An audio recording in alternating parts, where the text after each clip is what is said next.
కూటమి ప్రభుత్వంపై వైసీపీ నాయకులు సతీష్ రెడ్డి విమర్శలు గుప్పించారు.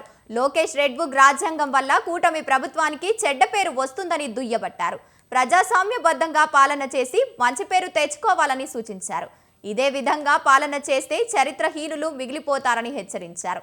ఇప్పటికైనా చంద్రబాబు కళ్ళు తెరవాలని అన్నారు. అమితమైనటువంటి దుష్ప్రేమ ఈరోజు ఈ రాష్ట్రాన్ని నాశనం చేస్తూ ఉంది. కళ్ళు తెరువు. ఇప్పుడైనా నీ కొడుకు చెప్పేటువంటి రెడ్ బుక్ పాలన, నీ కొడుకు చెప్పేటువంటి మీ కొడుకు చేసేటువంటి దుశ్చర్యల వల్ల ఈరోజు నీకు విపరీతమైన చెడ్డ పేరు వస్తూ ఉంది.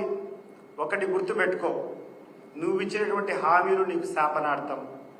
నువ్వు ఏమి చేసినా నువ్వు ఇచ్చినటువంటి హామీలన్నీ ఈరోజు నిలబెట్టుకున్నా కూడా ప్రజల దృష్టిలో నువ్వు ఒక మోసగాని కింద ఈరోజు ప్రతి ఒక్కరు చూస్తున్నారు. తల కింద పెట్టి కాలు పైకెత్తినా తిరిగి అధికారం వచ్చేటువంటి పరిస్థితి ఈ రాష్ట్రంలో లేదు. దాని గురించి నువ్వు మర్చిపో. ఒకటి ఆలోచన చేసుకో.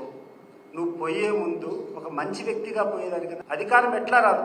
అధికారం వచ్చేటువంటి సమస్య లేనే లేదు. ఒక్కటే ఒక కారణం ఏంటంటే ఇతను కూడా ఒక మంచి నాయకుడైనటువంటి పేరు ఉండాలంటే ప్రజాస్వామ్యబద్ధంగా ఉండు.